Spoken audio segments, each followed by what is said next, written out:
Good evening, everyone. This is a work session, so no action will be taken. What we're going to do is we'll go through the main reason tonight is, there's really one only agenda item, is discussion regarding the big box store implications for the city of Coos Bay. You don't need to sign up for public comments on this. If you want to comment, this would be the time to comment on it. I'll ask for anyone that wants to make a comment during this period. But with that being the case, Councillor DeNovo will not be here this evening. She's working in Medford and was unable to make it. And Councillor Matthews is online, so everyone else is here. And first item is public comments. Do we have any that are signed up? Christine? I think I'll get a list, Christine. Hold on a second. How are you? Come on up. Are you first? She's first on the list anyway. It doesn't matter. We'll make you first. How's that? I didn't have my props ready. Huh? I'm just going to pass this around. The octopus over there is, I think he's saying much. Take one and pass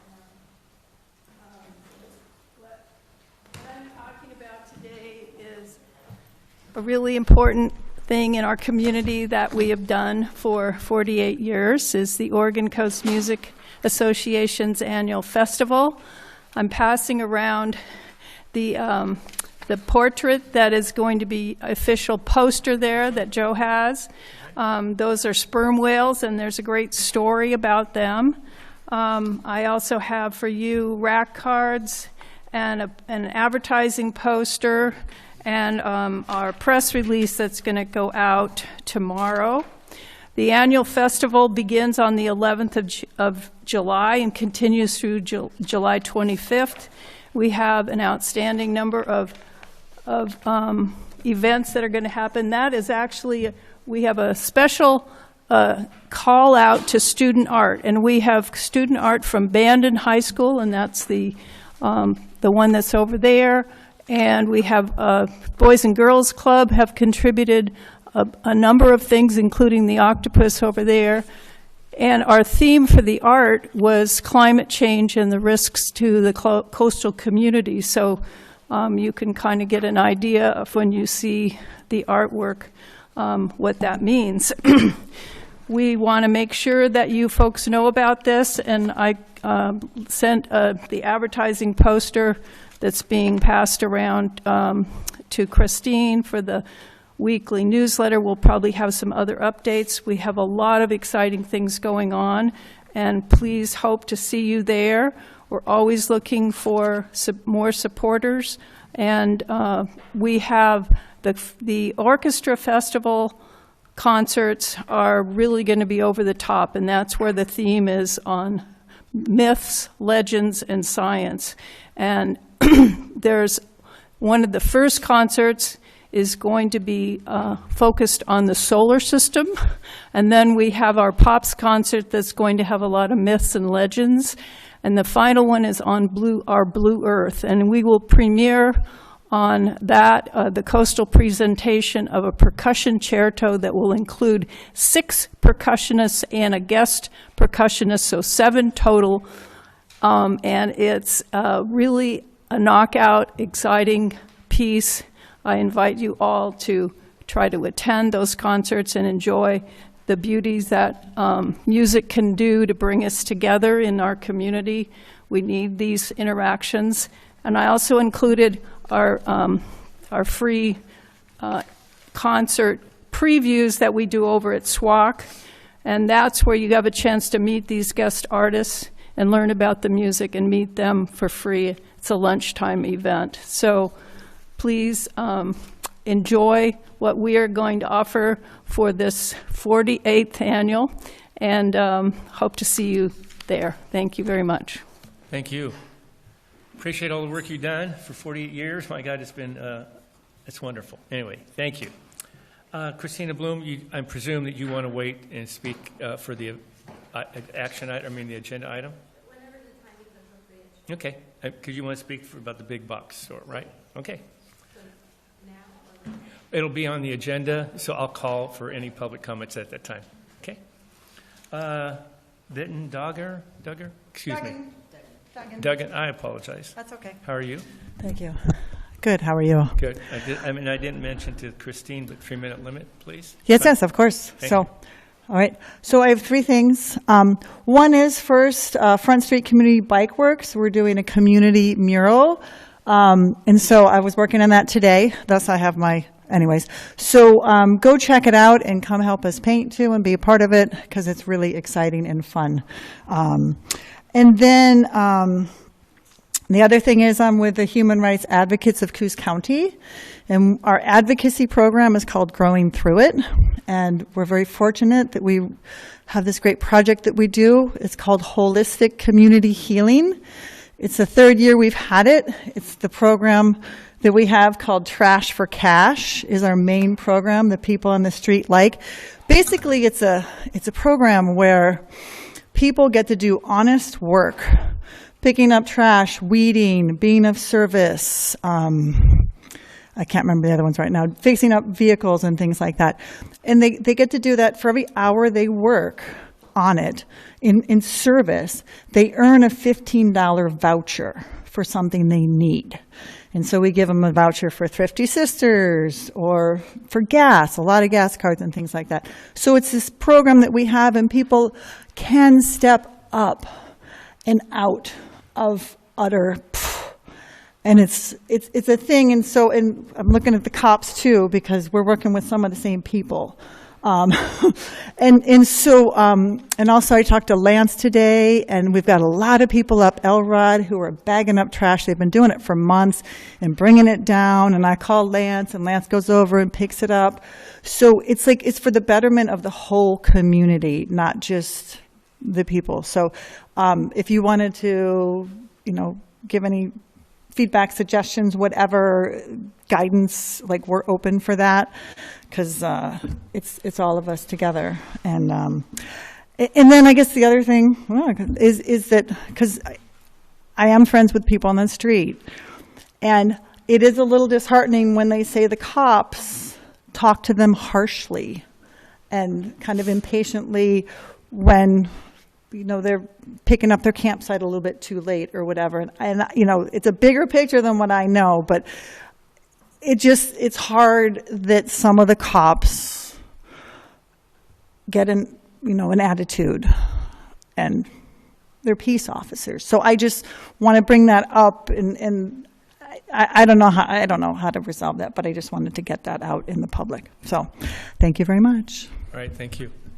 As far as the law enforcement, they're doing the best they can, and they're always dealing, with difficult situations and individuals, and so it's not always easy, and I think they do a pretty good job. So anyway, thank you. All right, is there anyone else that would like to make a public comment that didn't sign up that's not related to the big box store commentary discussion? Okay, hearing that there is none, we'll move on.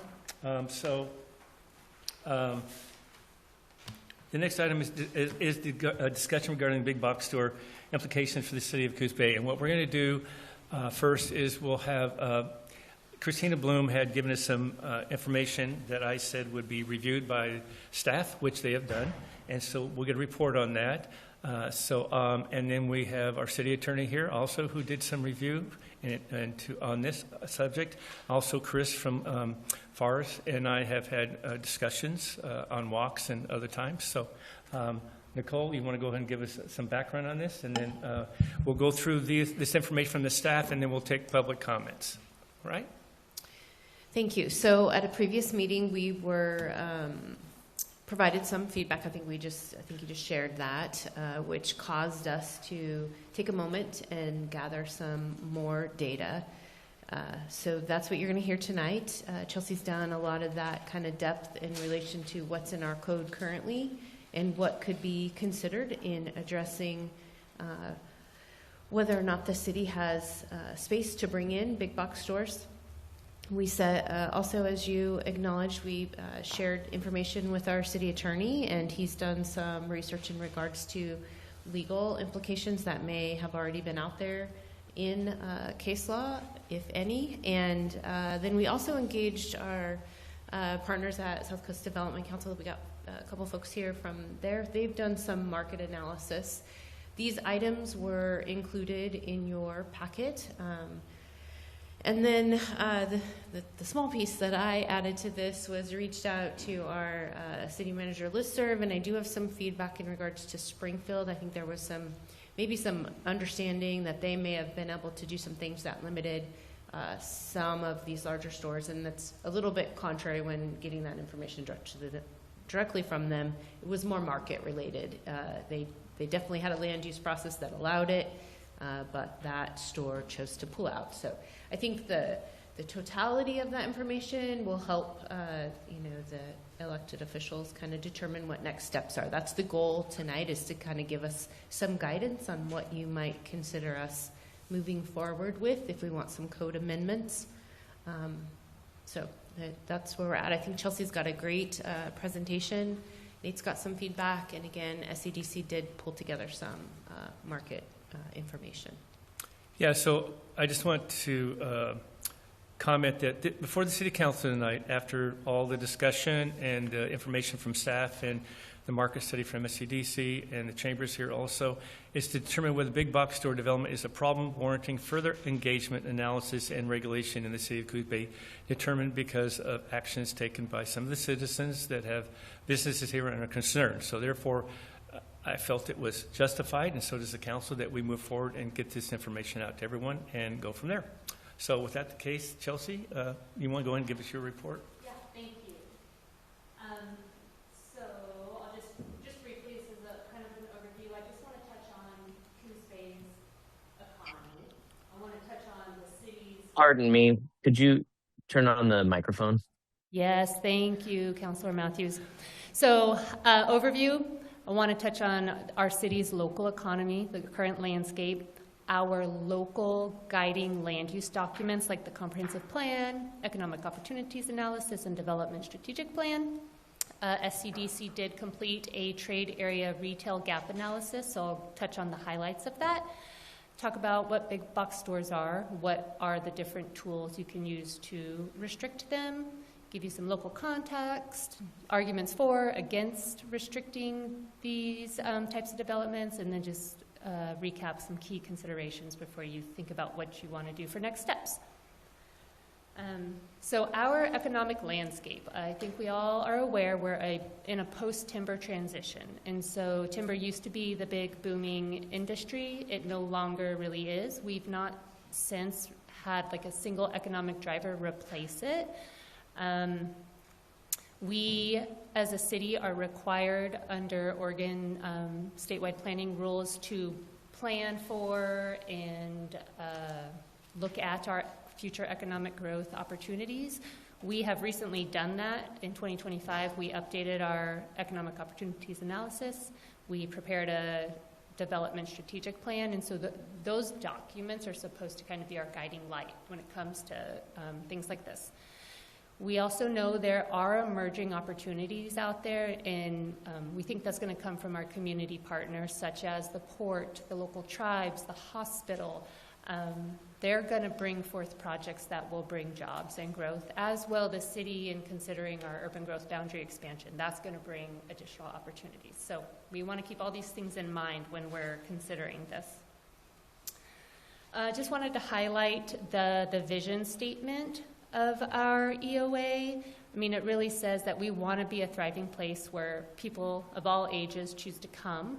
We want to support diverse range of family wage jobs. We want to engage, be an engaging and welcoming community.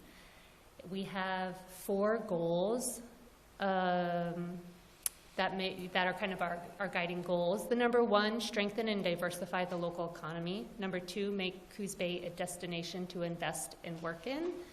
3, align our land use and infrastructure with economic priorities. And 4, foster strategic partnerships and regional collaboration. We also have an objective that very directly speaks to the city supporting, through our policy and regulations, new development and redevelopment to support commercial and higher residential needs. So that's kind of what we currently have as our guidance. The trade area retail gap analysis, you'll see that pyramid on the right. It's kind of like a diet. It has to be balanced. It's composed of different things, and you have to have so many of the different things to make up a healthy, balanced economy. A general overview of our consumer demand and our retail supply, what was found is that we have a retail gap of $177.4 million of local money that is going outside the area because there's a piece not being served here locally. So with that, there are some industry categories that have some opportunities to grow here, and those include general merchandise, restaurants and bars, building materials and garden supplies, clothing accessories, health and personal care, and specialty retail. And I am certain that our SCDC representatives can speak more to this if council would like.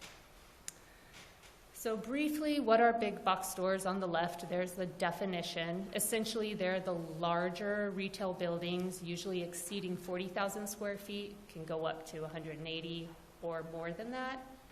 You think of things like Walmarts, Targets, Home Depots. They have a standard array of services and merchandise. So whether you're going into a store here or in Portland or across the country in Florida, you kind of know what to expect. It all looks the same. Ways that you can restrict big box stores: you can set limits on the size, like a building footprint or a building height. You can limit the overall number of a certain type of use in your community. You can set higher level design standards. You can impose special use permits, like a conditional use permit. And you can restrict where certain types of developments are located, either like in zoning districts or geographically across your community. So locally, we have the top three. Walmart is about 220 square feet of area. We have Fred Meyer's, about half that size, and then the Cascade, about 70,000 square feet. There's a couple of smaller ones like Safeway, and there's also like Far's is 25,000 square feet, but these are smaller stores. The big ones, Walmart, Fred Meyer, Cascade. So we have those in our community currently. Just a little bit deeper dive on those policy tools and options. The smiley faces are giving an indication that Coos Bay is already doing some of these things. So implementing a cap on your building size or your building height. We do actually have a building height restriction, but I didn't give it a smiley face because we allow adjustments to that standard. So somebody could come in and say, well, I really want to be higher than 35 feet, and there's a process for that. A lot of Oregon communities do impose restrictions on size in some way. Design review, we are doing that. We have all new development in our commercial zones have basic design standards they have to meet. And the reason why it's a half face is because we used to have higher level architectural design standards, but have since repealed those because they were seen as a barrier to development. We do require a conditional use permit for all commercial developments of 20,000 square feet or greater. And so that means they're going to look at traffic impacts. They're going to be reviewed by Planning Commission. This is also something that is common in other Oregon communities. You could require an economic impact study, which gets like a deeper dive into what it does to impact your local economy, but that's not really happening in Oregon. There's examples in California of that, but I put it up here as an option. You can limit where these certain developments are in certain zone districts. We pretty much do that by limiting these bigger retail commercial developments to our commercial zones. So doing that in some way. Dark store prevention. It's this idea that you don't want to have big developments come to town and then leave you with a vacant building. There's not a lot of good examples yet, but it is a growing trend that you could require a demolition bond or a reuse plan for when a business leaves. So that's something out there. You can put a cap on overall number of uses or a complete prohibition. Not happening in any Oregon communities. They're not really regulating it that way. And then, of course, small business support, where your city and your community economic partners are providing assistance. And the city does that through urban renewal. We also have SCDC and CCD and the Bay Area Chamber of Commerce, Downtown Association. So those things are happening. So you can see of like the 8 options, we're already doing half of those. Pros and cons, just briefly, when you're talking about limiting the size or the total number, that's pretty simple, it's pretty clear, it's easy to understand, but you have a good chance of limiting certain businesses because you're not going to fit maybe their need. Putting restrictions on location, that's a targeted, focused kind of regulation, comes with a little bit of risk, but not terrible. Requiring the special use, conditional use permit, that gives the city flexibility and discretion when permitting something, but it also results in increased staff time spent on it, as well as increased time and cost to a business, and then they have uncertainty as to what their approval looks like, or if they will be approved. So that's a cost that you have to consider. Design standards, it certainly gives a community control of like that aesthetic, but again, increased staff time and time to the business and cost to the business. And then you could prohibit it. It gives you a lot of control. Nope, don't want it. But there's a really high legal and political risk to doing that. This is a slide, just gives you a couple of the Oregon case laws. The gist of it is that it's been found communities can regulate size and location. They can impose design standards. But whatever you do, you've got to be consistent and apply it across the board to all the similar use types. You can't be inconsistent, you can't impose arbitrary thresholds, and you can't impose regulations that are intended to block competition for competition's sake. Here's some examples of other Oregon cities, and you'll just see, again, they're really focusing on limiting the building height or requiring a special use permit or certain design features. So we really are falling in line with what other communities are doing across the state. Arguments for imposing restrictions on big box stores. I mean, doing so does help protect your smaller local businesses. It does help keep money local. There have been studies shown that local stores circulate more money locally. It's not true. It's not like a true statement, though, to say that the big box stores don't do that. For example, we know Home Depot has a national foundation that contributes to the community, as well as like local volunteer teams. So while studies show that local businesses keep the money local, I wouldn't necessarily say larger stores don't do that as well. When you restrict, you can help preserve your community character if you really feel the need for certain architectural standards, to keep things small. I mean, that's one way to do it. And then restrictions can help prevent those dark stores and or the increased cost of services. All development inherently comes with an increased cost related to infrastructure or emergency response services. So restricting it can help keep those risks and costs down. Reasons why you might not want to restrict it: the bigger stores usually price more competitively, and so for a community, especially one with lower income, that can be beneficial. They also bring jobs to the community, bring tax revenue, and then they can be more accessible to your community, open greater hours, more affordable options.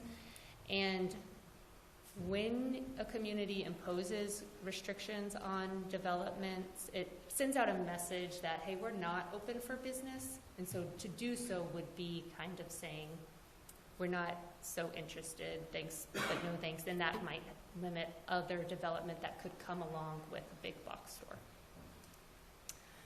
Are there going to be impacts to our downtown or our local businesses if a new, bigger store company comes to town? Yeah.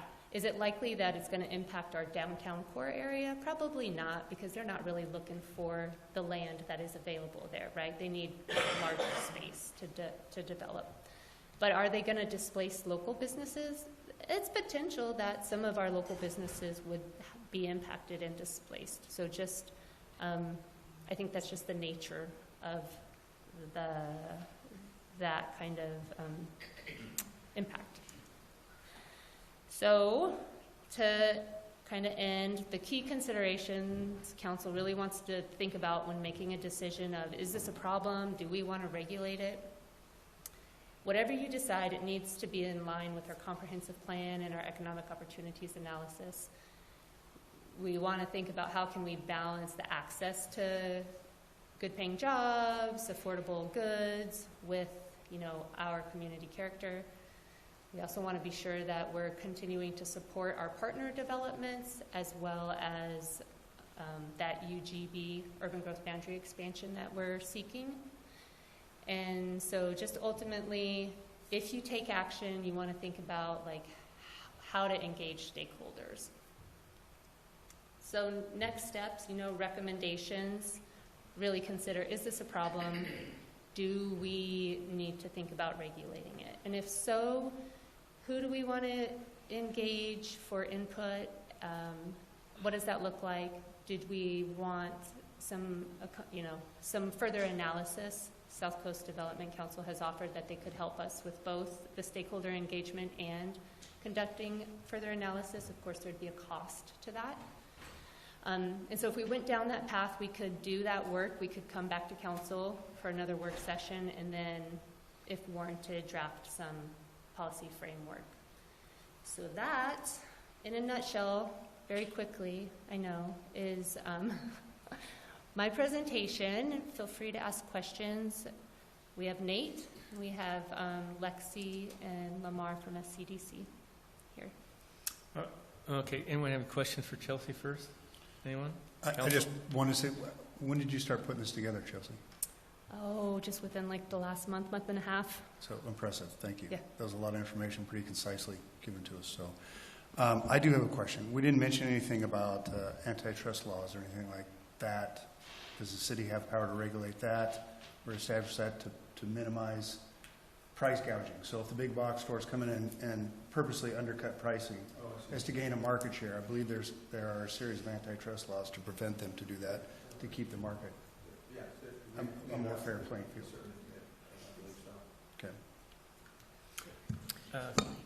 Okay. Just a follow-up, is that initiated by the city or is it initiated by the consumer? It could be by both. Okay. Consumers certainly have rights. They're being abused in that regard. The city could as well. Could be a spendy proposition going after a big box store with the resources they have. But yes, certainly. Chelsea, on page 13, Yes. you talked about the economic impact study and that California has these in place. Is that a cost that California passes on to the business? I would imagine so. I don't know for certain that answer, but I imagine that the company ends up having to pay that cost, yes. All right, Nicole? Well, I was just going to maybe add to that. Again, I don't know that answer, but it could be similar to what we do with a traffic impact analysis. We have a traffic engineer we engage with. We can engage them, so we kind of have that parameter. It could be built into costs related to what they're paying to the city for permitting, just to kind of work through the process easier. It's not quite what we do, but it's similar. So another, I guess, open question or discussion. Number one, do we actually have any information that says that anyone is looking at that property specifically? A big box store? Do we know that? Is that a fact? It is not a formal statement that has been made. Okay. There's no companies come out and said that. Now, that doesn't mean that there are not some underlying kind of conversations happening. But we are not aware of anything specific that has or has not happened.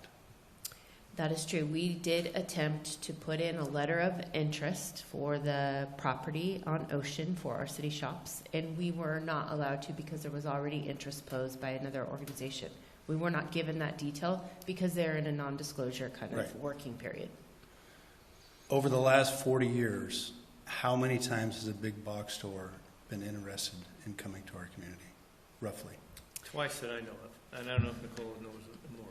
So you had Home Depot that was interested in south of town, and you also had Lowe's that was interested in south. right, and I think the tribe had And then Home Depot decided to not continue with their process at south of town and then went to the tribe. Okay, so it was essentially the same. Well, I think there's only Situation, one Home yeah, Depot. right. Yes, correct. Cascade Farm came in and actually ran a business in that Okay. time period. Are we considering them big box too? Well, By By definition? definition. Okay, by yes. definition. So less than 5 over the last 40 years. Well, then, yes. Okay, thank you. Well, last 4 years, you said? 40, 40. Well, then you had- Walmart. I have a. you had Walmart, you had Kmart. okay.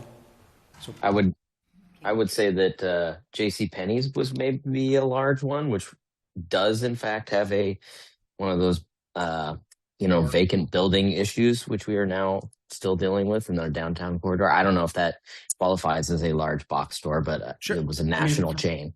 from my frame of reference, yes. So we're closer to maybe 10 over 40 years then, including all of that.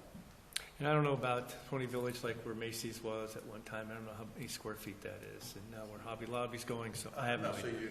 you're in that context, you really think those as a big box store? Because they're in a mall kind of situation. A reminder for microphones, please. Yeah. For those of you who are talking in the back of your seats, you need to Yes. remember. So just for Carmen's benefit to be able to, Yeah. yeah. All right. The rest of the folks online too. We have other questions for Chelsea before we move on? All right, Nate, why don't you give us a recap of what you've... I do have a quick question before Okay. we move on. The design standards that were recently revoked, what were some of those standards and how recently were they? The terminology is gonna evade me now, but it's a little, there are stricter standards on, what is that called? Sorry, That's I'm okay. not an architect, but there's stricter standards on like the building facade design Yeah. and It was the aesthetic look, and it was in different Yeah. districts of the city. So out in the Empire District, there was a very specific design standard that was required. So kind of limited colors and the way buildings were built, and same like we had shapes of those buildings, the similar shapes, like what they have in the Sisters, roofs, where it's got to the be windows. Okay. Yeah. Okay. And when were those repealed? Within the last year or two. Yep. Okay. But it restricted development. I mean, I don't know if it came into context, but I think it restricted some development out in East Empire. I know it caused problems on Front Street for sure, because you had some design standards on Front Street, and then right across there, you did not. And so there was always this battle. We got Mr. Snyderman here that can tell you about it, but there was an issue between the two. So where does it stop, and where do you continue? I think one of the problems with a design standard that could have been maybe implemented is with Fred Meyer's. Before, they had corrugated on the outside of their building, and now they've upgraded it. I'm not sure it's the best, but it's better than it was. So I guess that would be something that could be considered, I think, right? And I would even say too, like in Empire, it's my understanding that there were some color schemes Yeah. that were involved, and so it prevented a couple of businesses from painting their building again because the color schemes, they didn't align with the basis of their business model. So it even let buildings go in maybe a little bit more disrepair than we'd like. And if I can real quick, I just want council to be aware the current basic standards we still have on the books are that the building walls facing the streets have to have 2 or more of certain features. So like varied building materials or windows, balconies, ledges, things like that to break up the flatness of it. They have to have a 412 pitch roof. They have to have a minimum amount of square footage for rain protection over their primary entrance. They also have to, it says finished surfaces on building elevation should emphasize architectural grade natural building products. So using things like wood, metal, glass, stucco, not some of the things like you mentioned, like the Corrugated. Yep. And then the painting, asking them to incorporate a color palette of 2 colors. So having a standard but not so narrow that it makes it difficult. So just so you're aware, we already have those standards in place. But even with those limited ones, I've heard complaints. So, so I don't know where you let it stop. I know there's been some issues with Coos Bay Village because there's landscaping involved. There's some others in the room that there's been some issues with that have indicated that, there's some difficulty there, and we've tried to mitigate that to accommodate people, but it's still there, so. All right, Nate? Yeah, well, Chelsea certainly hit upon it. Basically, I was asked to look to see what the state of the law was in terms of any kind of case law concerning efforts by municipalities, counties, cities to limit big box stores. And really there isn't any. There's nothing in the Court of Appeals or the Supreme Court dealing with that. It's never really come up. There's been a few decisions in LUBA concerning it.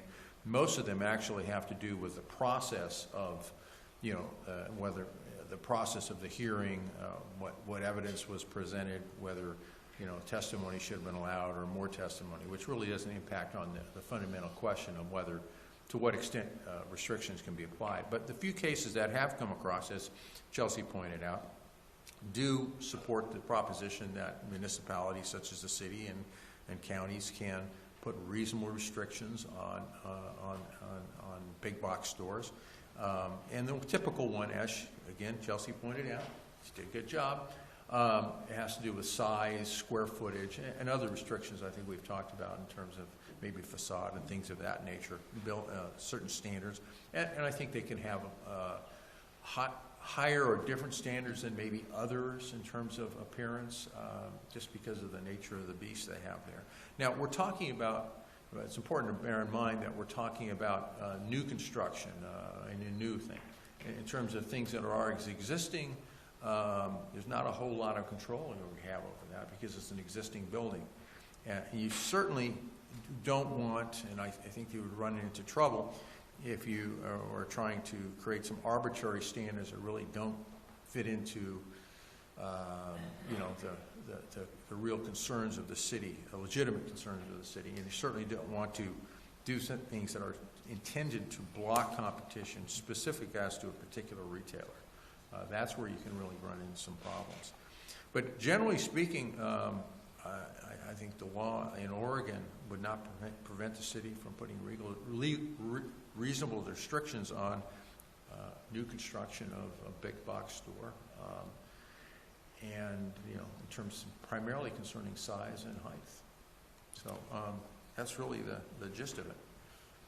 I'm happy to answer any questions you guys Questions for Nate, Council? Yes, so you said specifically new construction of big box. And yes. we see Cascade, the old Cascade property is at 70,000 roughly square right. feet. If someone wanted to come in and operate a business just like, it was Kmart, then it became Cascade. I mean, I don't think there's a whole lot we can do about that. Thanks. So what if they decided to add on to it, say? That's a different question. Okay. I think, if there are restrictions on how big a big box store can be, then I think they'll be limited to in terms of those restrictions. But we could not put restrictions, according to your memo here, that would stop them from building and coming in as long as they met reasonable standards. Why begin? So if they expanded or enlarged it, right, there's nothing that we can put reasonable restrictions on it, but we could not put restrictions that would stop them from coming in and building.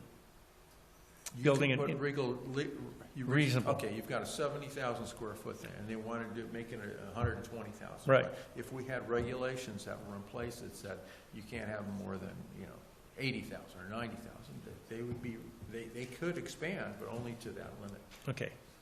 Do we have restrictions on that, Chelsea? We don't have anything that blatantly directly restricts the overall size. It's just once you hit 20,000 square feet, then you need special permits, traffic impact analysis. You always have those basic design standards. So, Nate, would we not have an issue since we have Walmart at 220 and we're going to restrict another store from coming in and going to allow them to be 80? Well, I mean, situations change. Dynamics in the commercial situations here in the city change over time. Okay. Some would say we shouldn't have done it in the first place. Okay.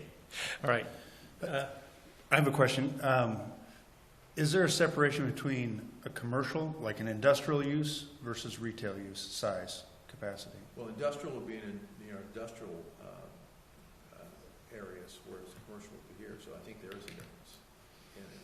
I think in the industrial, in the industrial section, I think we could limit it to in the commercial area. But one wouldn't impact the other?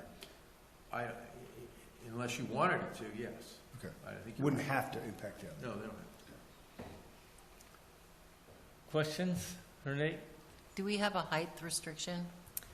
We 35 do, I think it's actually in the commercial zone, it is 35 feet, yep. That's the standard, and then there's a process by which you can adjust that, request a higher. So honestly, or legally, if they wanted to go up, they could.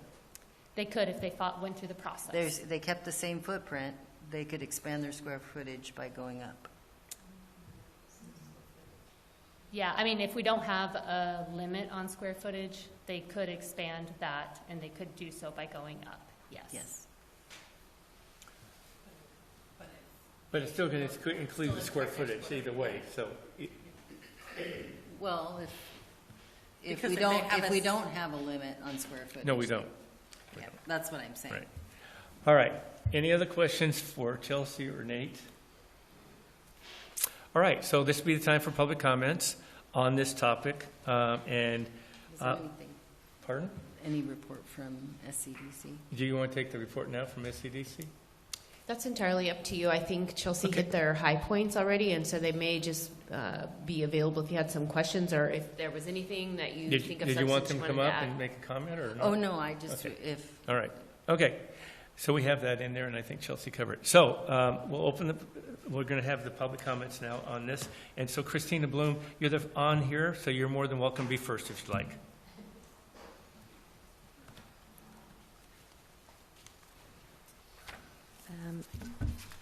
Hello, I'm Christina Bloom with Perry Supply. And so we're in that 10-mile radius of the study that SCDC reported in their study that it's targeting in its review. Got a couple of little things. I'll try and be as brief as possible. In regards, so yeah, it's yeah. limited to 3 minutes. I understand, so All I got right. a lot I to know, go through. but- okay. In regards to some of the last discussion points, a lot of that was addressed in my proposal, and a big factor of my proposal was about scaling things, and that is where a city does have leverage and capability of strongly securing themselves by proposing mandates that secure them in different capacities, and scale is one of them. Another common was environmental standards, the LEED mandates, for example, which are about for many cities throughout the country, was one that controlled how construction was done. You know, you had to meet that leader in energy environmental design criteria.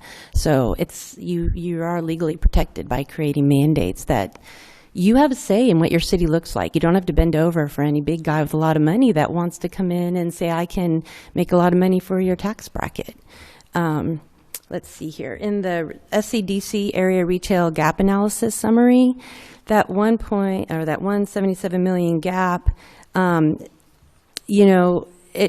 lot of that is Costco and Amazon. You will never capture that. Amazon is its own beast. It will never be captured. And that's okay. We can all, make work with that. Costco is Costco. It's just got its own identity and need and serves a purpose for many people. It has a membership capacity. So it just works with that way. In regards to the 81 million that was identified in that report that could easily be captured in the category that the gap, the leakage was mentioned, men's clothing, children clothing, that's a hard thing to come by in this part of the city, in the 10-mile radius. I would be strategically looking at courting those big box people. Let's see here. The report cites regional draws bringing income into the 10-mile radius area. I know we contribute beyond, it cited companies that brought in money outside of the 10-mile radius, and I know FARS and Perry's does that. We deliver to Brookings, Gold Beach, Brasada Ranch, Central Oregon, Portland Metro. So we're helping with that contribution that your study shows. Let's see here. That's just in the last 18 months. Those cities that I mentioned that Perry's is delivering to, that's just in the last 18 months. Let's see here. Is the real problem a lack of strategy? You talk about the comprehensive plan, but what really is deep in there that's informing strategy of how you're courting big box and looking at that tax revenue leakage? I mean, Home Depot came here. You didn't have to go find it. And now that's created the problem. Let's see here. So in the report cites a competition as a gauge of success, meaning, you know, how is that affecting competition? There's positive competition and there's negative competition. And one thing Chelsea didn't mention in the report, well, I think she did, talks about how, yeah, Home Depot could bring in 100 jobs, but it could also lose 100 jobs. What's your definition of success? A monstrosity in a former smaller business that's taken over 2 or 3 more businesses to become the actual capacity of what it typically is. That then eliminates several small businesses that have been providing the high point of the community for 100 years or so. I mean, what's your definition of success? 3 minutes. Okay. And one last thing, if I can say real quickly, some of the cons, I didn't think they were cons. So it limits what kind of businesses come in. That's okay. So what? Political risk was explained further. I know Home Depot, just this last quarter, showed a 4.1 billion earnings. So they can afford any study we need them to do to look at coming into this place. If there's time, I have a few more comments I'd like to share. Thank you. Thank you. All right, who would be next, or would like to be next? No one? Public comments are over? I had one just question. It was for the survey that I believe that you did. I agree with Christina on the online sales. Just give your name, Chris. Hi, Chris Liga, Fars Hardware. It's the online sales. I just wanted to point that out. In my experience, that pyramid with the lack of what's available in our area, that's my instinct says that's always going to be there. I agree with Christina. People are spending money online, and there's nothing we can do about that. But it has affected our local retail stores, but not as much as this big orange box that we're considering. Thank you. All right. Any other public comments? Come on up. I could just say a little. Hello, I am Rosie, the Executive Director of the Bay Area Chamber of Commerce, and we, of course, are about free enterprise and business in general.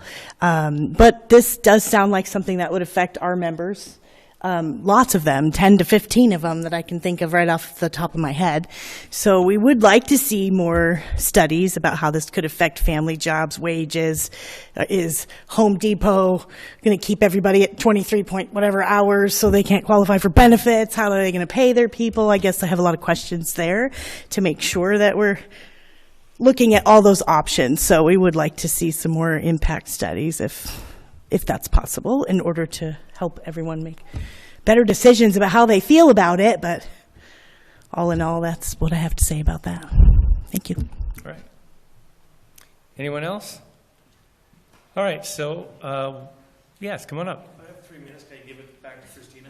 No. Anyone else? No? Okay, we'll close the public comments. Now council can deliberate. Let me just start with a few things. Christina and Chris have been here before and talked multiple times.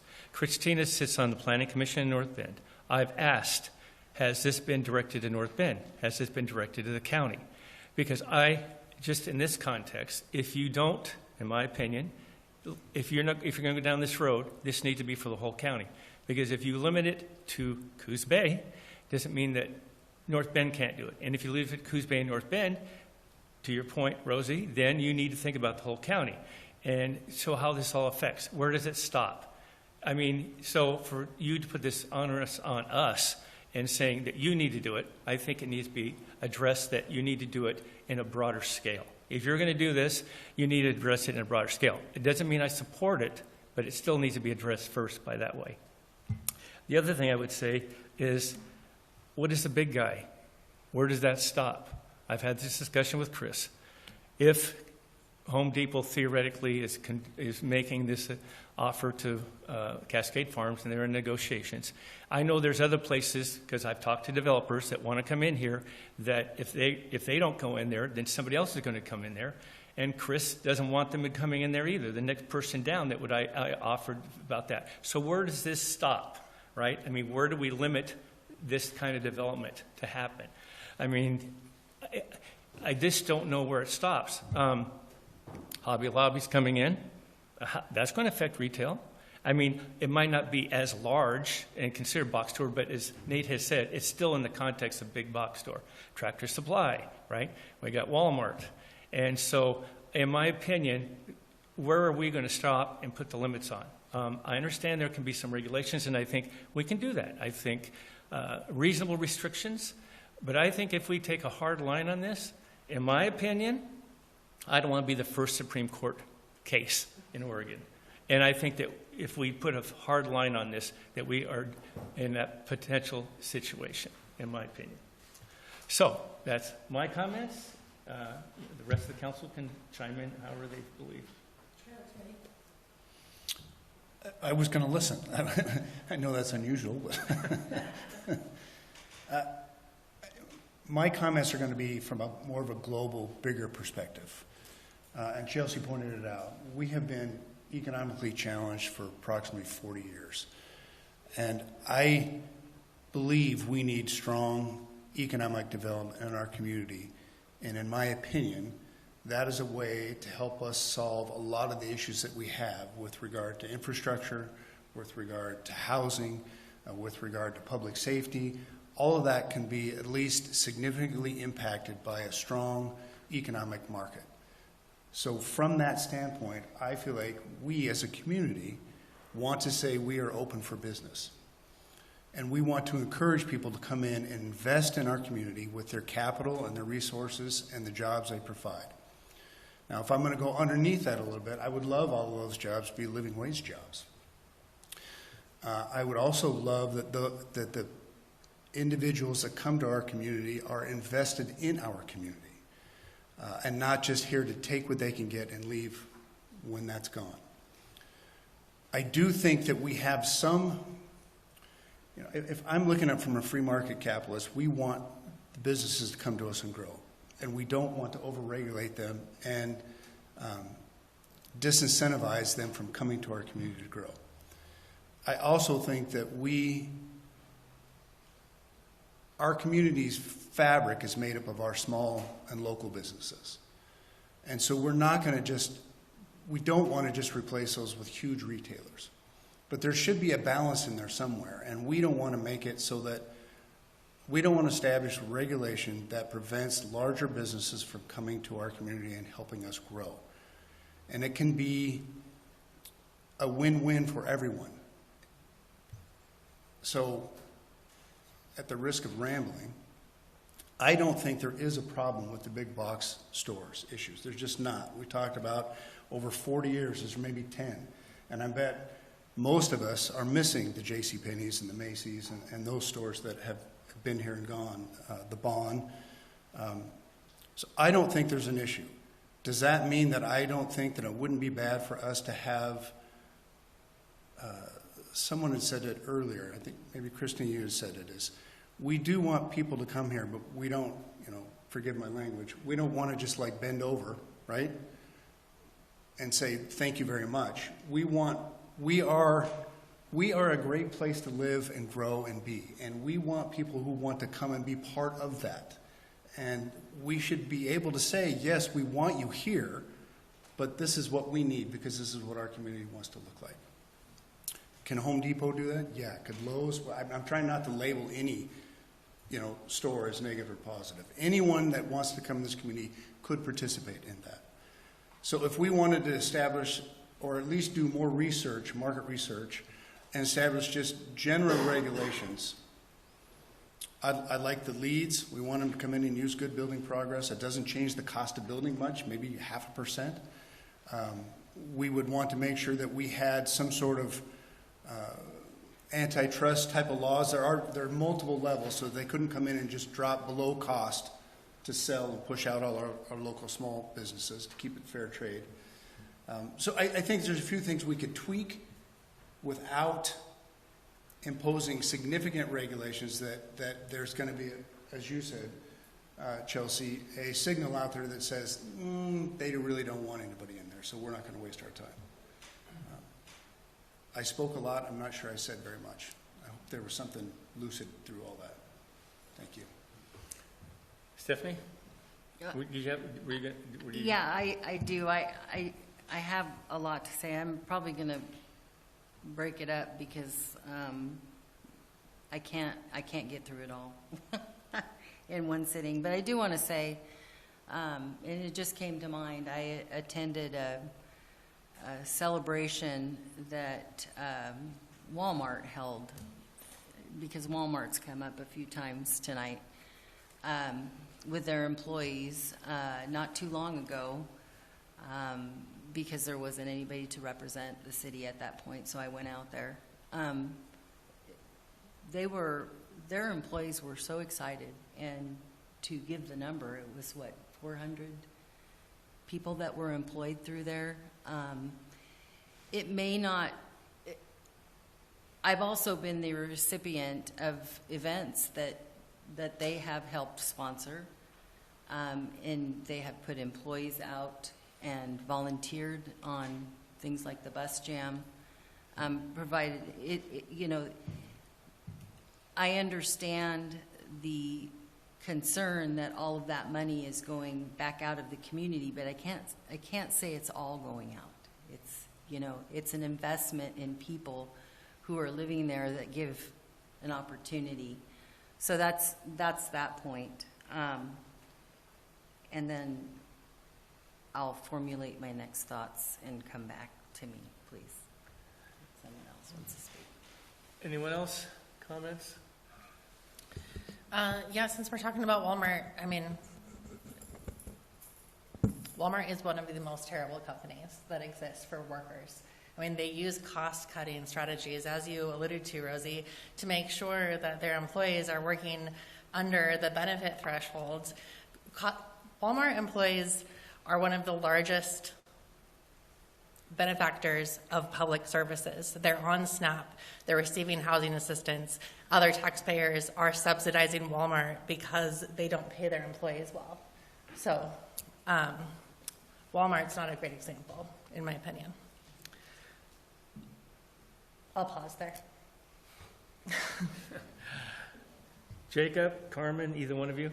And you're not obligated to make a comment. No, I'll just say I'll echo the sentiments of Troy and the mayor. I think this is a sticky situation, but we also don't have any surety of any particular business coming in, and I think we're sort of maybe talking ourselves into not a frenzy, but frustration for something that isn't here yet. I do think that having some maybe review of impact studies is a good idea, as well as maybe reviewing what kind of design standards a larger, maybe above 70,000 foot space would face. I think could be interesting, but yeah, I'll leave it there. Carmen, do you have any comments? Yeah. I don't know if I have a full position yet, so just to, ramble on here, I can do a little bit of that, but I have vision for this community that definitely involves more, I guess my hope would be more local entrepreneurial endeavors. We have some really great examples. However, I feel like this community in general lacks a bit of that entrepreneurial spirit in terms of, there has been a lot of opportunities for local businesses to come into some of these new developments and the percentage of locally owned businesses has been lower than I would hope for. And so I am struggling to formulate a position because I really want to make sure that our community has first crack at whatever, opportunities might be, here and available for them to build something and have this homegrown business sector that really works. The Perrys, the Farrs, I mean, they have been a huge portion or a huge part of how our community was built. I mean, I'm at Farrs 3 times a day, honestly. And I want to continue to support our local businesses. That is really important to me. That is a value of mine. I cannot speak for everyone who is also trying to, get to the hardware store from their job site or is on a budget in a way that, maybe they have to go a certain direction because it's available now. There's all these issues. And of course, Chris and Christine are well aware of those things, but to stifle economic growth or the capital, our capitalistic endeavors of other people, it's difficult because we all have been afforded the opportunity to participate entrepreneurially in our community, and we still have that option. Maybe not at the level of like you're going to rent the Cascade Farm and Outdoor Store, but I want to see us support as much of the local businesses as possible. And how we do that, first of all, just shopping locally as much as possible, and that is a value. I don't know if we are able to make it a code. And it almost feels like that's what we're trying to do right now. But I'm still formulating what I want to see, and I want to hear from more of the business community. I want to hear from contractors, various people who are, here trying to spend money and try to get business done. And maybe they will see business growth in different ways, or maybe they want to support the local business as much as possible, just like I do. But I don't think I have enough information yet, although I will say the information provided has been wonderful thus far. I still just think I need more, and I think I need more opinions. I just need to hear from more people as to what they feel is the right direction with this. Is this something that we're starting that is maybe a moot point and it might not be an issue at all? There's a possibility, but at the same time, I think that the discussion on what our community looks like and if it's going to be a big box store, thoroughfare, I don't know if that's the way I really envision our community, but I'm just one voice. So all that said, basically, I don't have a solid opinion yet, except for I encourage everyone to shop locally and pursue their dreams and try to open up a business if they can and keep that entrepreneurial spirit alive. Okay, Can I say something else? I get the privilege to travel around the state, and when I think about the cities that have stood out to me as beautiful, great places to visit, they are this list of examples that you provided: Chelsea, Cannon Beach, Ashland, Hood River, Newport, Joseph, Portland, and it's largely because they have a lot of small businesses and multimodal transport and community-based businesses.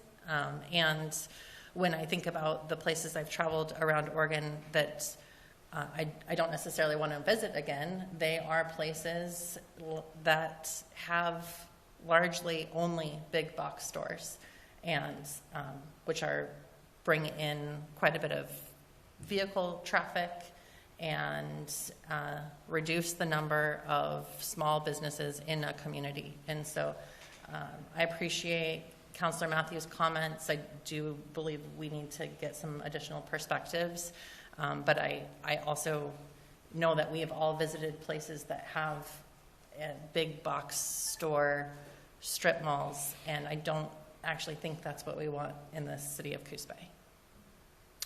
So I talked to some local businesses that are, and asked them about their input on big box stores. And believe me, I support small business. I was a small business for 39 years, and I understand the concerns, but I couldn't limit a restaurant coming in here. I couldn't limit any of those happening. Some of these things up in Washington, I think it's Olympia, they want to regulate any chains, all the dollar stores. Well, if we did that, then we would start stopping McDonald's and Taco Bell and on and on and on. And I don't know if they can even do it. But the point being is, Rosie talked about free enterprise. And let me get back to the individuals I've talked to, these businesses. They said, Home Depot's already delivering here, and I'm competing with them already. I've learned to make a change. I've learned to adapt. And that's what I believe these other businesses will have to do if they come in here. And it's no different when I was in business. I didn't have a big chain coming in here, but I had other restaurants come and locate right next to me, and I had to adapt, and I had to compete. And there was other Italian restaurants that came in, and I had to learn how to get better and do things better. And that's what I did. And competition makes things better. I don't want any of our small businesses to go away. Believe me, that's not the intent here, I believe. But those places like Cannon Beach, there is nowhere to build a big box store. But they did one in Brookings. They did one in Warrington, just up from Astoria, or down from Astoria, in between Seaside and Cannon Beach. There's one there. It's not too far away. So that's my point.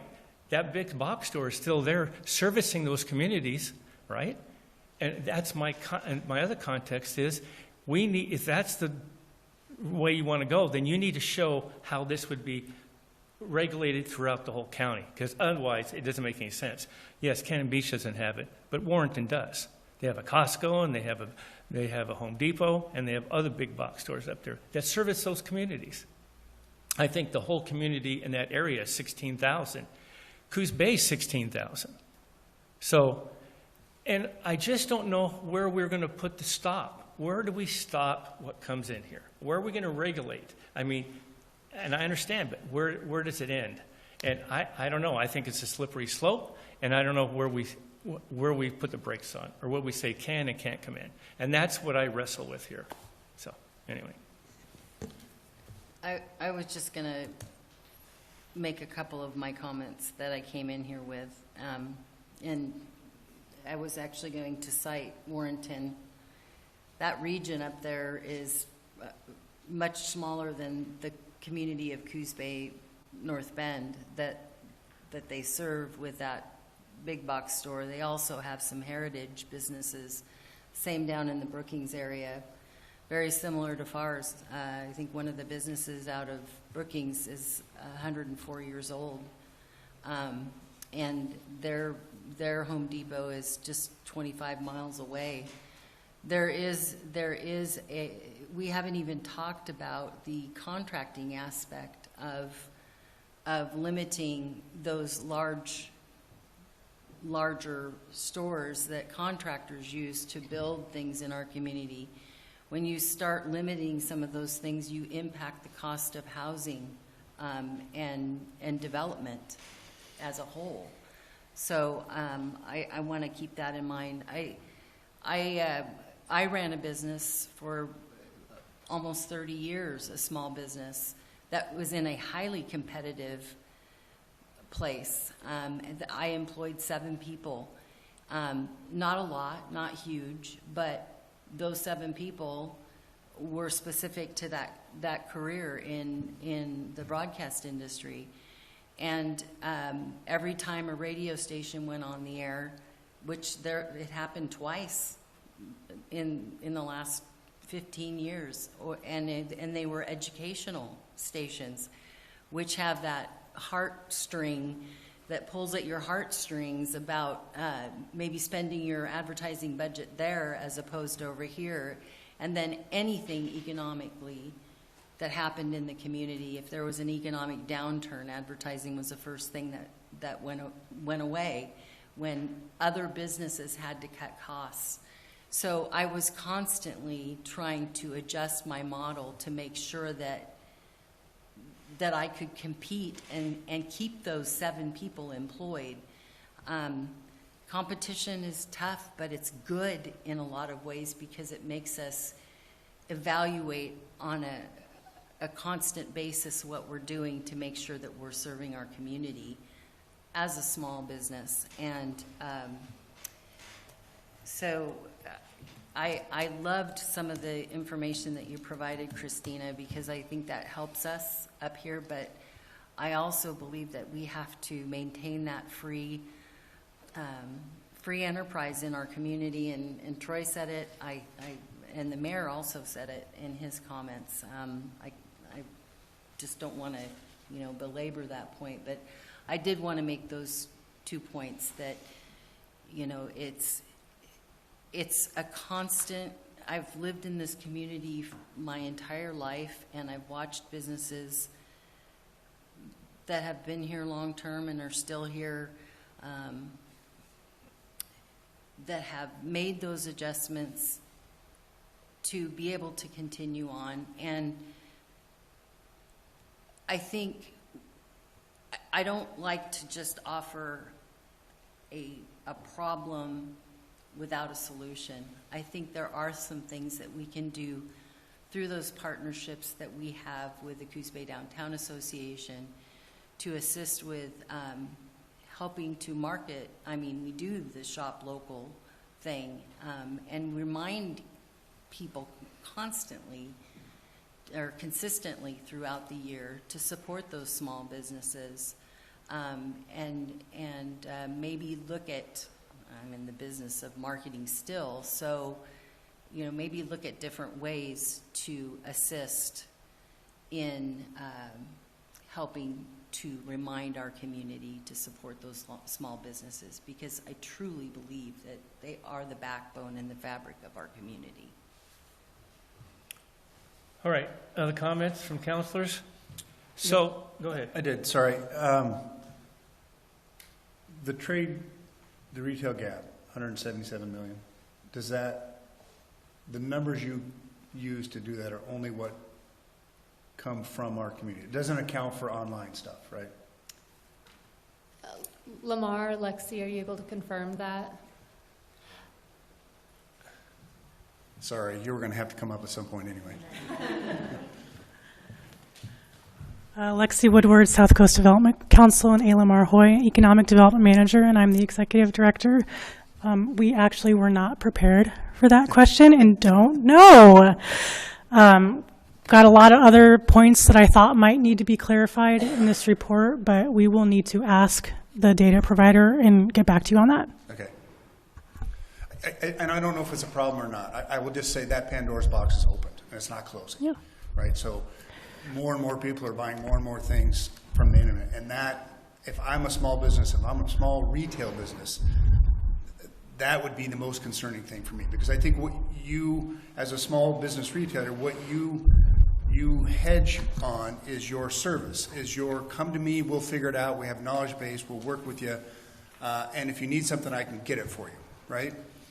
Well, in today's day, I mean, that's great, but I can just get on Amazon, click, and get from 8 million providers and have that sent to me in my front door in 2 days. Is that good, bad? I don't know. It just is. And I think it makes the complexity of running a small retail business just that much more complicated, that you have to address that and really ramp up why you want people to walk through your storefront. What is, as a consumer, what is my value to come into your storefront? And so I think that's part of the equation. And again, I'm not going to label it good or bad. It just is. It's part of the equation. But there's a serious need for more consumerism in our community, right? There are people that are still looking for things, resources, and if they were provided, people would access them. That's what that number is at least showing, right? There's a $177 million gap of things that people would do or buy or participate in if it were available. And I think we want to grow as a community for a myriad of reasons. I think if we're looking at anything, more information is going to be helpful. I think we want to frame references on what we want as a community and not things we don't want, right? We want to come at it from a positive impact of how can we bring industry and business to our community that fits what we want. And instead of fear-based, you know, and no one's done this, but, you know, for example, Chicken Little, the sky is falling, running around and just writing a bunch of regulations for something that hasn't happened as having a negative impact. You know, if we're going to do something, we want it to be positive and encouraging of, hey, this is our community, this is what we have to offer, this is why we want you to come here, and these are the things we need for you to participate. And Councilor Cribbins, we did look into, we thought you might ask what is direct selling establishments, so we researched that, and it did include online retailers in that, which leads us to believe that this data does include online. Okay, so there's still a gap, even with that. Yep. So we need stuff. Okay. Thank you. Yeah. All right, so obviously, you know, this council I'm always proud of because we have diverse opinions, and that's not lacking tonight. So with that being said, the action request to determine whether big box store development is a problem warranting further engagement, analysis, and regulation in the city of Coos Bay. And I think that we have some that have indicated that they're not sure, or they want more information, or other information. I guess my question is, how do you want to proceed? And if you do, with getting more information, what information do you want? What more information would you like? What's going to make a determination in your opinion to do one way or the other? I'm going to, you know, I don't think we need to go any further at this point. This is my opinion only, but that's just me. And my reason was, number one, again, we're talking about us. And if this is a bigger issue for us in this area, if this is going to be something, it should be for the whole county or community, because it's going to impact us one way or the other, whether we do anything or not, and it goes somewhere else. And then where do we stop? I would like to know if those that believe that we should look into this, where do we stop, and where's the line drawn on what can and cannot come in here? Or we're going to regulate, or I guess regulating is the right terminology, but you know, put restrictions on that are fair, I guess, to make sure that we stay legal. So with all that said, how do you want to proceed? You want to ask staff for more information? One more question. When Sure. you're talking about community, Chelsea, are you talking about just Coos Bay, or are you talking about Coos Bay North Bend? Because a lot of people don't know where one place begins and another one starts. In respect to the analysis, or in respect to? Either one. I think the analysis probably spans Coos Bay North Bend. For us, I mean, I think we all think community incorporates like the county. I think we're that kind of community. But for a city of Coos Bay, thinking about the impacts to the city, right? What are the impacts to us on a city level? Okay, so that's kind of what I thought. I agree with the mayor. Until we know that this has been taken to other communities and the county, I'm not in favor of proceeding with anything. And remember, we're not taking a vote. This is just consensus, right? So, Process question, has this conversation come before the Planning Commission? It has not. but it would have to. Am I right? It would if council decided to take direction that would change the code, change our policy, yeah. But even if someone filed or put an application in, then, right? They'd have to go before the planning commission. Planning commission could put restrictions, could go through all that stuff. Yes, if a new, larger commercial development came, that would definitely go to planning commission. Correct, but I mean. The question of this. Right, but like, this is kind of their, right, because these things come before them. And so in some ways, we maybe skipped a step because they didn't get to have this conversation first. And so a next step I would like to see is for this presentation to be presented to the planning commission and them to provide us with their recommendation. All right. So anyone else have suggestions on this? I mean, I need some direction here. How do we want to go? We have Sarah that would like to get a recommendation from the Planning Commission. Does everyone agree with that? Should we move that way? I still want to see this taken outside of the city limits too, as well. We need to consider the region, not just the city, but I agree. Unfortunately, we're only in charge of this city.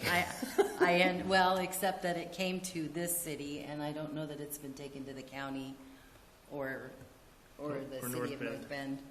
And it probably should go before the planning commissions of both of those entities as well, because that's why we have them.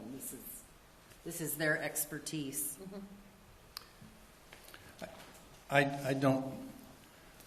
We're discussing a problem that isn't there yet, so I don't see a need to go any further. Information is never bad, but I don't know how much time you guys have to devote to this.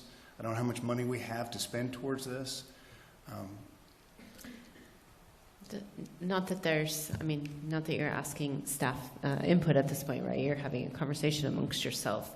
But that's where I kind of land, right? We've already decided in this current year and in next year, again, living budgets, living task lists, but we made those determinations. Did that make it to these lists? No, it didn't. It didn't rise at the time, right? So if we're going to move forward with more surveys, we have a team who can help us. We have to figure out, what do we put aside, both time and projects already intended, so we can do a really good piece of work to inform a decision. And I think that's something we'd look to you. What do you want us to put aside in order to make this kind of level of work happen, which is important given the conflicting needs that we see here today. So, and as we contemplate what tomorrow might look and what someone coming in might need to pay in order to determine the survey of the impacts, we're kind of in that point right now. How are we going to survey those impacts? Where's that funding kind of going to come from? Here's my concern, though.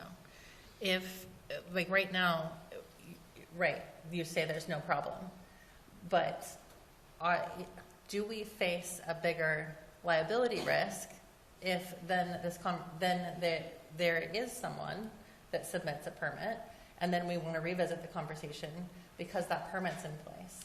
And so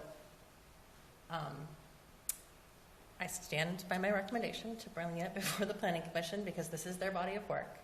And I hear you, and I would like all of the things to happen. Me too. And I get that. But I do hear rumors in town that a developer may be looking to develop other pieces of property to bring in additional big box stores. And is that a permit in place yet? No. But we've already seen him do this. So I think it's a valid concern. Agreed, and I hear those similar rumors in relation to county properties. So while we can be really thoughtful and want small business to thrive here, we cannot be the only troops at the line. And I guess that's where I'd want us to be really encouraging the rest of what we consider community to make the same choices. Otherwise, it's coming, and we're here to do some really tough work without that end result that you wanted to get to, because we didn't have that larger community kind of support. So, but as Councilor DeNova would say, sometimes it takes the first. You got to take a lead. We're always leading, right? And I have it on. I understand that there are county commissioners watching this meeting tonight, so maybe this will inspire them. And Carmen does have his hand up.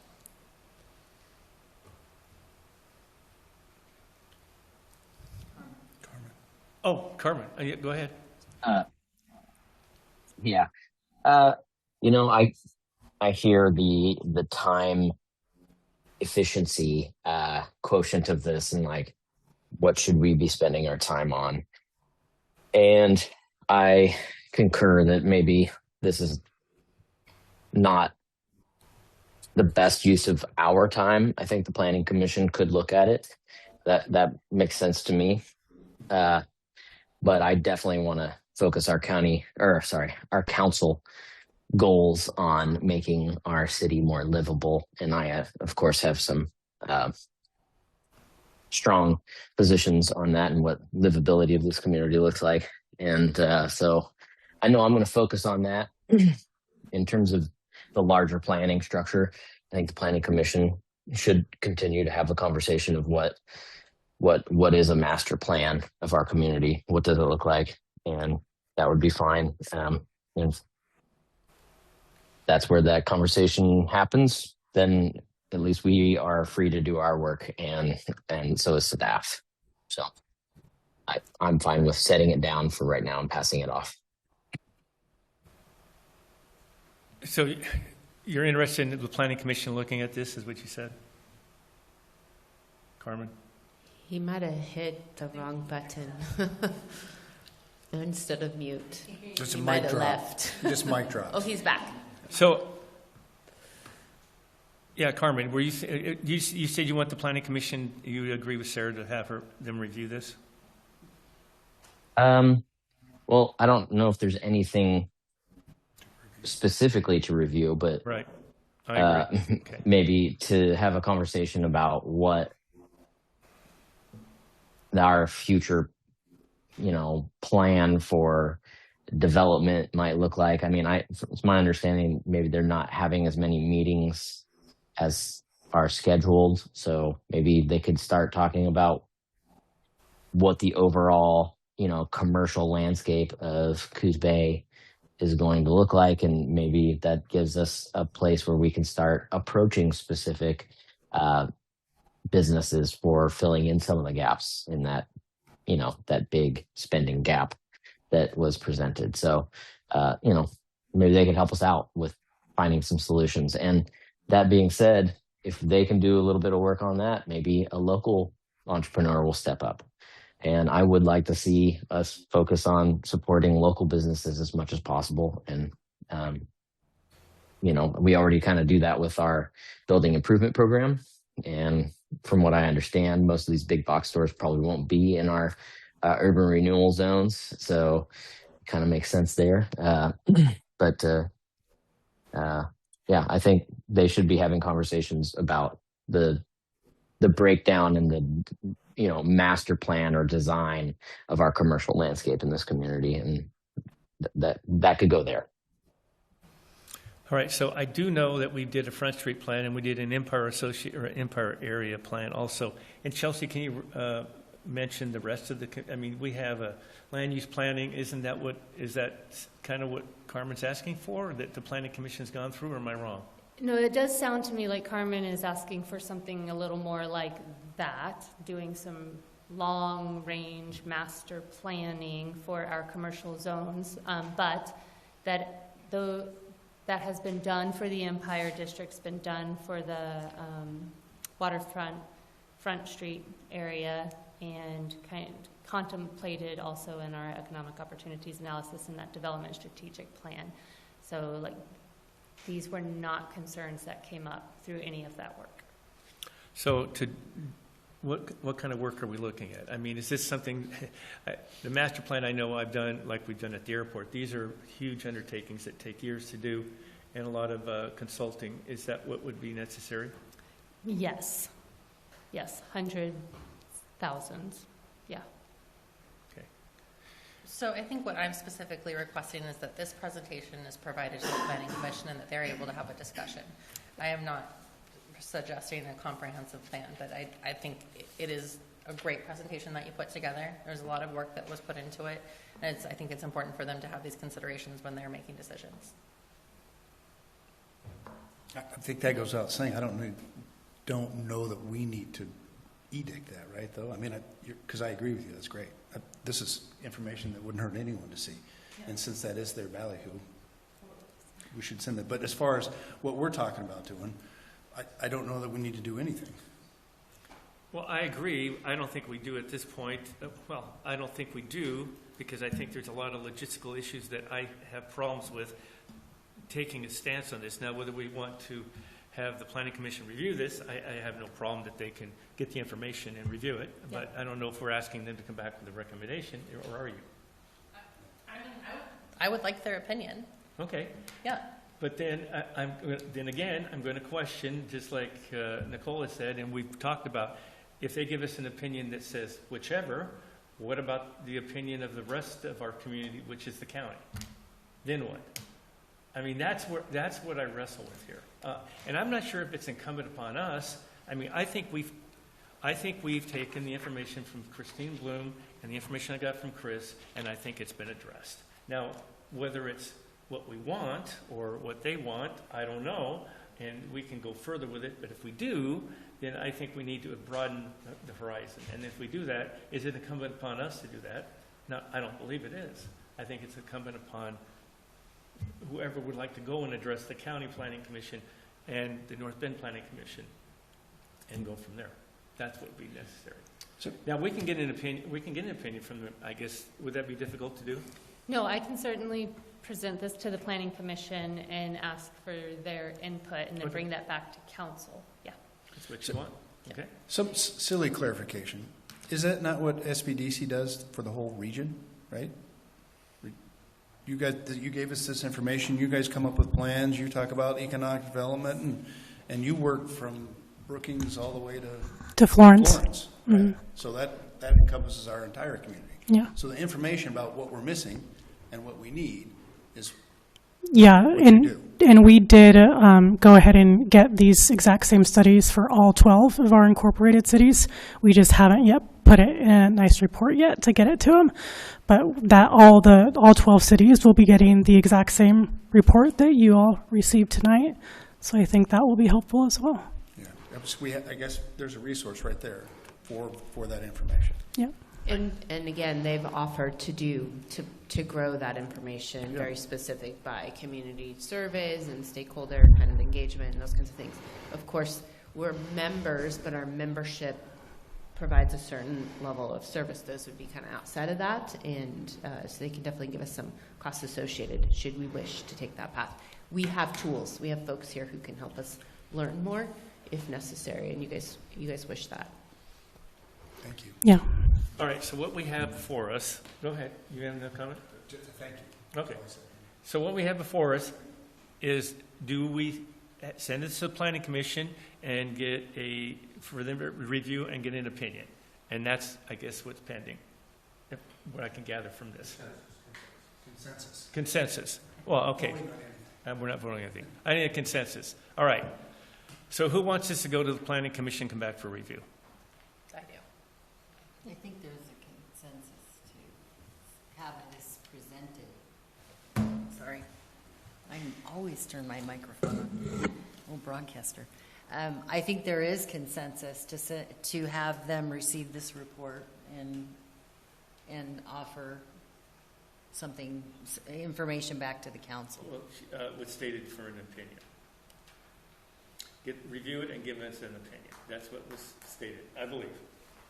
You want an Well, I mean, opinion, their response, like just a response, a report back on the conversation. That's what I'm requesting. Well, if you do this, though, am I wrong, Chelsea? They're going to come back with an official something, right? Or are they just going to come back with a consensus? I guess they could come back with a recommendation to take some certain action, but then it would still be up to council to decide, do they want to follow that? Do they want to do something different? We could present it, and they could, I very specifically was trying to give options, not directions. So, I mean, I don't want to give them this is what the city wants to do, yes or no. Right. So, I mean, they could give us. So basically, what you're saying is a summary of their discussion back to the council. Yeah, I can do that, yeah. It's not any official opinion, it's just information that they discussed brought back to us in the form of a report. Feedback. And it would create an opportunity for folks to watch, those meetings are televised just like ours are here. Televised is widely used in that context there. And then, that's a data set that then's collected and gathered and minutes recorded, all those things. So you'd have something to go back to reference, as would the public. So is that what you want to do? I'm comfortable with that. I mean, I'm fine if it happens. I don't understand what the justification will be, because they're going to give us a review, they're going to give us such a suggestion, however you want to comment it or however you want to put it, and then we're going to have to make a decision on that. I also think that generally, I'm guessing people aren't always going to the City of Coos Bay website and reading our agenda items. And then later they may learn that there was a discussion, and then there may be more people that want to engage, including potentially the county and other cities in this area. So I think there's an opportunity, as you were saying, to collect a data set and understand, like, is this something that people in the community really care about or don't? And there's an opportunity in between when that meeting happens and when then that comes back to us to continue to allow community conversation to happen without having to do a multi-$100,000 comprehensive plan.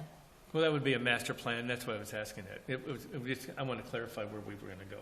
But that being the case, I mean, yes. So are we going to send notification out to everyone in the city? Or how are we going to do this? Yeah, I mean, we can certainly, when Planning Commission is scheduled to hear it, put it in the Friday update and put notice out, and our community partners, if they wanted to, could share notice with their members. And so it would be an opportunity for the public to come and provide their input during that meeting space, and then that could be summarized for council later. I believe that will be helpful, because I think my assumption right now is that there's the same number of people that don't want a big box store as there's the same number of people that do, but that's just an assumption. No, I think you're right. I think it's at least 50-50, and it might be one way or the other. So yeah. That makes it difficult. So anyway, all right, so we have Jacob, Sarah, Stephanie. I'm not in favor of going to the planning commission, but it's up to you. Troy? I'm not in favor either. I just don't see the point. Carmen? I don't either. Carmen? Well, I think it is more of a question for planning in general. So, I mean, if the community is asking for us to discuss this, then it should be at the planning commission. All right. So we will ask the planning commission to get the information, review it, and come back with whatever comments. Okay. So just to give time context, their next meeting potentially would be the second Tuesday in July. They meet in your off week. So, okay, so my next question is, what do you want to do with this information when we get it? Are we going to have this come before the council again, or you just want to get this information?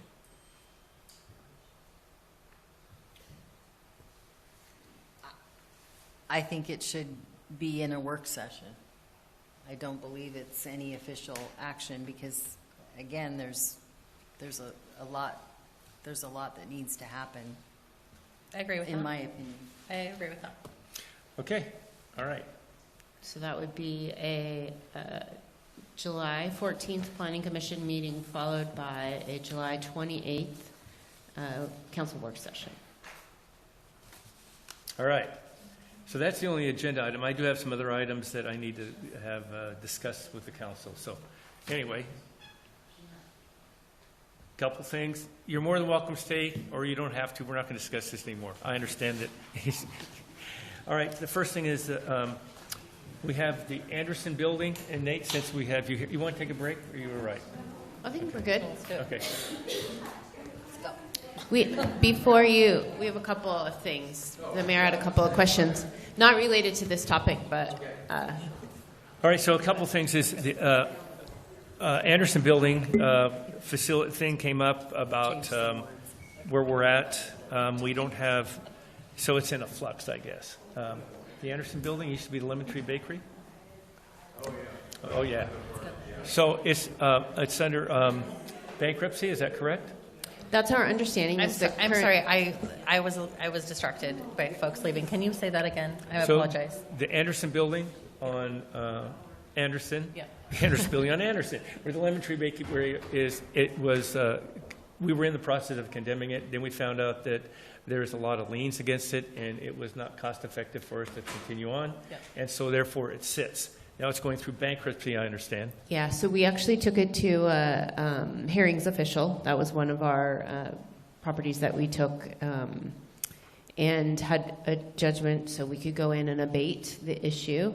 But upon investigation, we saw that there was a $250,000 Department of Revenue lien on the property, and then there was a hold based on what it looked like. And maybe feedback here, but it looked like there was a hold on the property, a lien of sort, because the owners were going through a divorce. So there was like, this property can't have a transaction while that divorce is being settled. Since then, we now understand that the owners are going through a bankruptcy process, which ties that property a little bit differently, though it does not remove the challenges that we've been experiencing with the property. And Councilor Matthews brought it to our attention, gosh, I want to say late last week.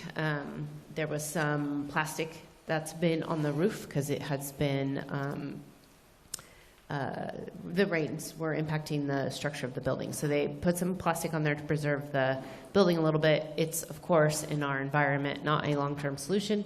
It's been tearing with the wind and the rains, and it was hanging over the side of the building, taking pieces off, getting into the parking lot. So it's causing a conflict in that area. So we've gone in, our operations team went in and removed the plastic from that's hanging over the side, acknowledging this is not our building and it's not our property, so we can't make too many changes, modifications, though we do have an abatement order, so we could do some things. But so now we're here faced with, if it goes into bankruptcy, what's next steps? What does that look like? Knowing that Department of Revenue is probably not stepping down from their lien. So if it goes into bankruptcy and a individual... May I interrupt just real quick? Carmen sent a photo of the building if you're... Yeah. So on the phone, Chair. Yeah, I know. So the point being is, okay, so if it goes into bankruptcy and whoever accepts the bankruptcy gets the building, do we have any leverage to make them do something with it? Or, can we go through this process again and saying, look, especially if we initiate a vacant building ordinance, as we're talking about, and a fine, will these people, and if it's the Department of Revenue for the state, do we have any...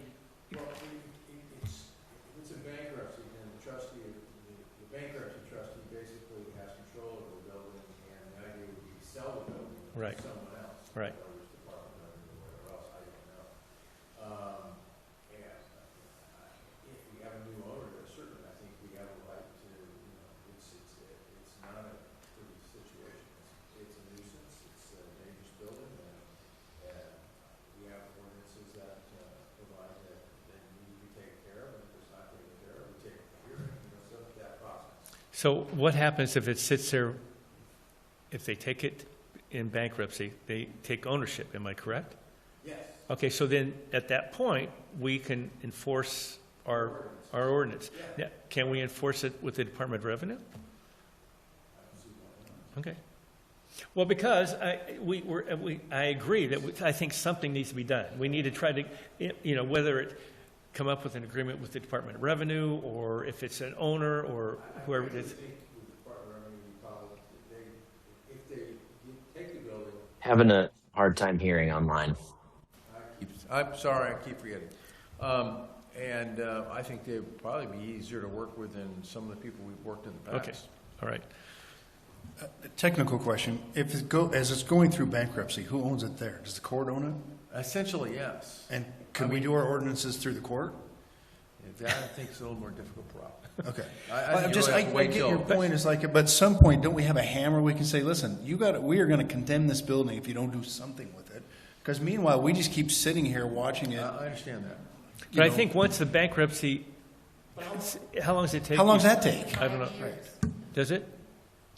Well, some of them do, but I don't know. It depends on the extent of the assets, how many corporations. I think it's the more entities, individuals involved, the larger, gets longer it takes to unravel We all certainly of that. could put pressure on the trustee, get in touch with the trustee, hey, this needs to be taken care of, and maybe they will, but the trustee's job is basically to collect the assets, sell everything, and pay off as best they can the creditors.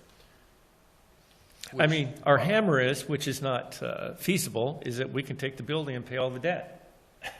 But we, Yeah. I know, but we looked into that, and it's just not feasible. Yeah, that doesn't help us. No, it doesn't help us But at all. you know, at the risk of sounding rudimentary, I get it. something needs to be done. And I- if we're waiting, we've been waiting for the owners to do the right thing. They Well, they're haven't. not. Right, and so now it's in bankruptcy, and if that takes 3 to 5 years, we're still sitting here. But I this, think this we is can- also not the only building that is a problem on that street. Oh, yeah, I'm sure. Agreed. I think once it's actually in bankruptcy, the trustee has it, then I think trying to work with the trustee to get something done, I think is an appropriate thing to do. Okay. Yeah, so So- we'll, I think they also have back taxes. So it's possible that the county has that trustee information already. Okay. So we'll look So we into can, that? yeah. Okay.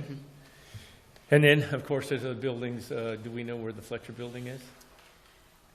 So I don't have an update other than the owner was aware that, and I think this is a question you have already, that this body was working through the vacant and blighted regulations, and he believed, while he didn't like that he would be hit with that would encourage those two parties to come together, because there's going to be starting to be some pretty hefty fines. So we know we're on a path to get that implemented on the 7th. We're waiting some feedback from our partner organizations to see what they might say about the body of work that was put together for that ordinance. But it's coming back to you on the 7th. Yeah, so that's the next item I wanted to bring up. We have the vacant and blighted property review coming on the 7th, and we were going to make sure that we get some feedback from the Coos Bay Downtown Association.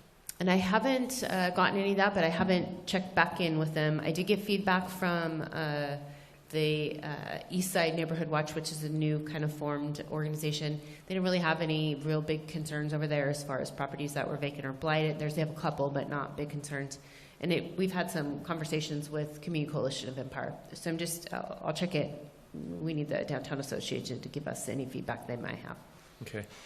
Next thing, we need an appointment for the tree board from the Coos Bay Downtown Association. Yes. And you're going to follow up with that. Yeah, so I'll add that to my list. I got a couple things. I think it's a challenging transitional time for them, right? They don't have an executive director, and so their board's having to fill in gaps, but yeah. So is that, did we need to get that right away, or we don't?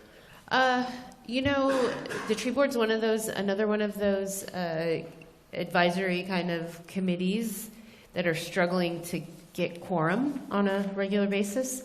What we have found is the Downtown Association's appointment is pretty consistent showing up. So we'd love to have another body that actually shows up to those meetings and creates a quorum so they can actually do work. That's actually in writing somewhere. It's in our that- code yeah, that the I was tree gonna board say, includes an appointee.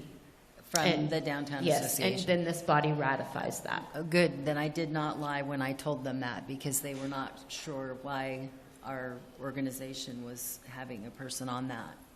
But I did relay that to them. They just met yesterday for their monthly meeting. Okay.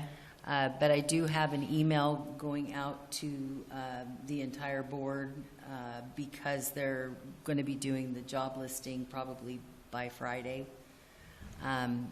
That has been settled, and the job posting. And so I can include some of that information. Okay, I'll send you over something. Send me something, and I'll make sure that it goes out. And they know, because I ran the meeting, I said, you have 24 hours to respond to my email, or I'm calling you, because we have, they're running their own businesses. Yeah, it's summertime, and there's lots of stuff. We have one of them that's actually closing a business and trying to do all of that, and the 4th of July and all of those events coming up. So, yeah. Yeah, busy. It's busy, but it's a good board, and they do respond. So, yeah, I'll get that out to them. Okay. All right, and this Sunday, there's a Special Olympics and buckyball competition. So they are asking for someone to represent the city. Does anyone have an interest in doing that? It's 9:15 on Sunday. At Marshfield High School. Pardon? At Marshfield High School. At Marshfield High School. Bocce. Bocce ball, I know. I said it wrong last year. Italian, you know that. Well, because They'll correct you. Nicole was telling me how she pronounced it and was incorrect, and so it stuck. Yes. And I asked them in advance, how do you say this? And they said it, and I said it and said it and said it a million times, and then I got up and said, thanks for coming to our community and having your wrong way to say it tournament. So anyway, does anyone have an interest in going at 9:15 on Sunday to Marshfield High School? I would, but I'm going to be out of town. What?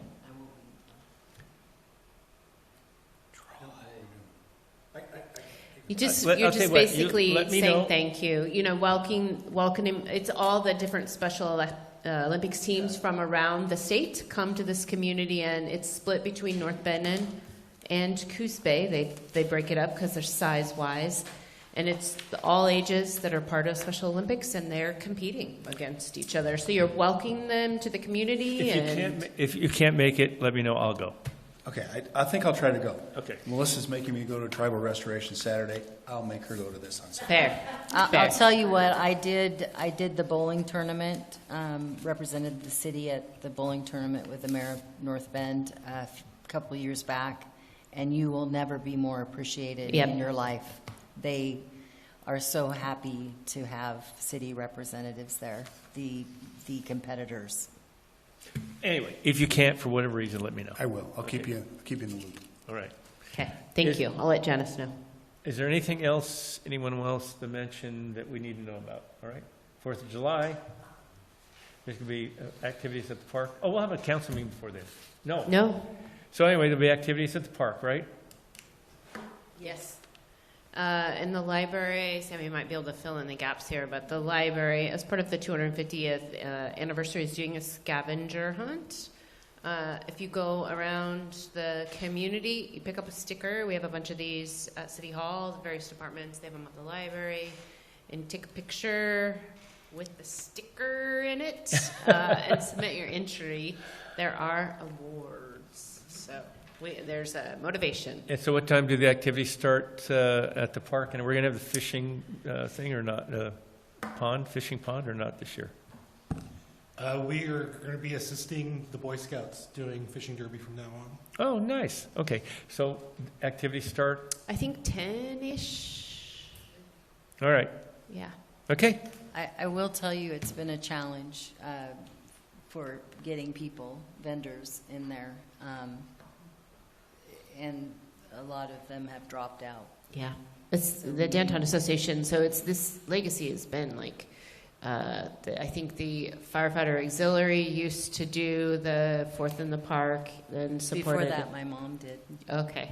Yeah. And then we attempted to get the library to help with that a little bit, and then it ended up, the Downtown Association stepped up, although it's outside their kind of core area, but the idea was to build that momentum so it would start the day and end up in the downtown core for the fireworks.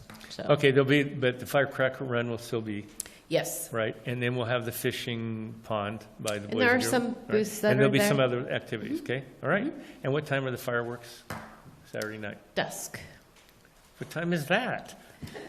Like 9:30ish, 9:45. It's late. 9:53. All right. There is a wine walk Friday night in downtown. Nice. On the 3rd. Okay. They're still doing And then you have the Cokewell Casino and Resort that are going to have their fireworks on the 3rd. Also. Yep. But at dark, whatever Yes. time that may be. Dusk. Usually right.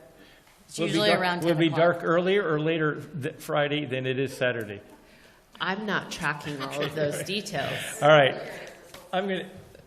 Anything else? We're going to adjourn the work session. Before it Thank gets you, everyone. sillier.